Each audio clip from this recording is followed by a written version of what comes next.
తెలియజేస్తూ మరి తెలుగుదేశం పార్టీ కుటుంబ సభ్యులకు, సీనియర్ నాయకులకు, అదేవిధంగా జనసేన పార్టీ కుటుంబ సభ్యులకు, కార్యకర్తలకు, అదేవిధంగా బీజేపీ కార్యకర్తలకు, నాయకులందరూ కూడా ధన్యవాదాలు తెలియజేస్తూ రేపు 17వ తేదీన NH5 రోడ్లో బొప్పూడి దగ్గర జరగబోయే మహాసభకు మరి తెలుగుదేశం పార్టీ, జనసేన, బీజేపీ ఆధ్వర్యంలో ఈ కార్యక్రమాలు ఉమ్మడి ప్రణాళిక ద్వారా ఈ కార్యక్రమాన్ని ఏర్పాటు చేసుకోవడం జరిగింది. ఇది ఒక గొప్ప బహిరంగ సభ ఉమ్మడి ప్రణాళిక ద్వారా ఏర్పాటు చేయడం జరిగింది. ఈ కార్యక్రమానికి నారా చంద్రబాబు నాయుడు గారు, అదేవిధంగా పవన్ కళ్యాణ్ గారు, అదేవిధంగా నరేంద్ర మోడీ గారు ఈ కార్యక్రమానికి హాజరవుతారు. కాబట్టి ఈ కార్యక్రమానికి కొన్ని లక్షల మంది ప్రజలు హాజరవుతారు.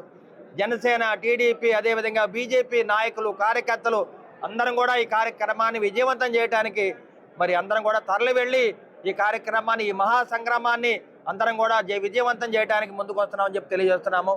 అదేవిధంగా తెలుగుదేశం పార్టీ నాయకులు, కార్యకర్తలకు, జనసేన పార్టీ కార్యకర్త నాయకులకు, బీజేపీ పార్టీ కార్యకర్త నాయకులందరూ కూడా మేమందరం కూడా కలిసికట్టుగా పనిచేసి ఈ కార్యక్రమాన్ని విజయవంతం చేయడానికి మేము ముందుకు వస్తున్నాము.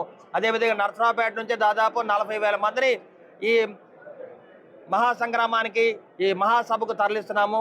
ఈ కార్యక్రమంలో దాదాపు 200 కార్లు, అదేవిధంగా ఒక 100 ట్రాక్టర్లు, అదేవిధంగా 100 ఆటోలు, అదేవిధంగా స్కూల్ బస్సులు ఒక 100 బైకులతో 5,000 మంది మరి యువతతో మేమందరం కూడా ఈ కార్యక్రమానికి ఒక పండుగ వాతావరణంలో బొప్పడి మహాసభకు వెళ్ళబోతున్నాం. కాబట్టి ఇది మీడియా ద్వారా తెలియజేస్తున్నాము.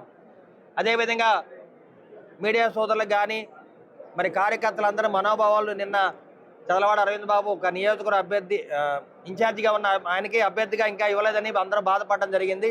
ఓ చిన్న కారణాల వల్ల ఇది కొంచెం డిలే అవ్వడం జరిగింది. కాబట్టి నరసరావుపేట అభ్యర్థిగా అరవింద్ బాబునే ప్రకటిస్తారు, మీరందరూ కూడా ధైర్యంగా ఉండమని చెప్పి ఎంపీ శ్రీకృష్ణ దేవరాయలు గారు దగ్గరుండి చెప్పడం జరిగింది. అదేవిధంగా మా సీనియర్ నాయకులు కూడా ఈ కార్యక్రమాన్ని చెప్పడం జరిగింది. ఎందుకంటే కార్యకర్తలు, నాయకులు వీళ్ళందరూ కూడా మరి అరవింద్ బాబు గారి పేరు ఇంత కష్టపడ్డా, మనం రాత్రింబగళ్ళు కష్టపడి రక్తం దారబోసి పార్టీకి అండగా ఉన్నామని చెప్పి అందరూ బాధపడ్డారు. తప్పనిసరిగా మనం అందరం కూడా ఓర్పుతూ ఉండాలి, పట్టుదలగా ఉండాలి, మనల్ని ప్రకటిస్తారు. ఇదే కార్యక్రమాన్ని మరి ఎంపీ శ్రీకృష్ణ దేవరాయలు గారి దగ్గర నుంచి చెప్పడం జరిగింది. కాబట్టి మేమందరం కూడా ధైర్యంగా ఉన్నాము, చాలా సంతోషంగా ఉన్నాము. అదేవిధంగా అభ్యర్థిగా నరసరావుపేట అరవింద్ బాబు ఈ కార్యక్రమాన్ని ముందుకు తీసుకెళ్తాము. అదేవిధంగా నరసరావుపేట నియోజకవర్గాన్ని అభివృద్ధి చేయడానికి మేము ఒక మేనిఫెస్టో తయారు చేయడం జరిగింది. ఇది కూడా మేము రిలీజ్ చేయడం జరిగింది. ఈ మేనిఫెస్టోలో కూడా ఉచితంగా వైద్యం అందరికీ అందజేస్తాం, కార్పొరేట్ వైద్యం, ఉచితంగా విద్య అందజేస్తాం, కార్పొరేట్ విద్యను అందజేస్తాం. అదేవిధంగా డంపింగ్ యార్డ్ని ఇక్కడ నుంచి మారుస్తామని చెప్పడం జరిగింది. అదేవిధంగా మీరందరూ కూడా మరి ఆటో నగర్ మన చిరకాల వాంఛ, నరసరావుపేట పట్టణానికి 100 ఎకరాల్లో ఆటో నగర్ని ఏర్పాటు చేస్తామని చెప్పి చెప్పడం జరిగింది. ఈ కార్యక్రమాన్ని నారా చంద్రబాబు నాయుడు గారు కూడా మాకు దగ్గరుండి మాట ఇవ్వడం జరిగింది. కాబట్టి ప్రతి పేదవాడిని ఆదుకోవడానికి 2 సెంట్లు భూమి ఇస్తాము. అదేవిధంగా ఎవరైతే సెక్యూరిటీ వాళ్ళు కానీ, ఫైన్ ఆర్ట్స్ కానీ, ఈవెంట్స్ వాళ్ళు వాళ్ళందరూ కూడా ఇళ్ల స్థలాలు, పెన్షన్ ఇవ్వడం జరుగుతుందని మా మేనిఫెస్టోలో తెలియజేశాము. అదేవిధంగా ప్రతి ఇంటికి రక్షిత మంచినీటి పథకాన్ని ఏర్పాటు చేస్తాము. ఉచితంగా మంచినీళ్ళు కుళాయి ఏర్పాటు చేస్తామని మా మేనిఫెస్టోలు తయారు చేయడం జరిగింది.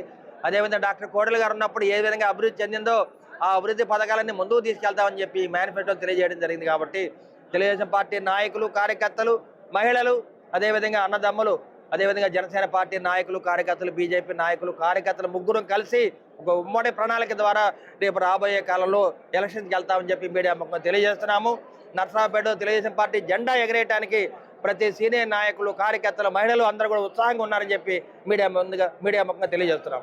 జై తెలుగుదేశం, జిందాబాద్ నారా చంద్రబాబు నాయుడు గారు, జిందాబాద్ నారా లోకేష్ బాబు గారు.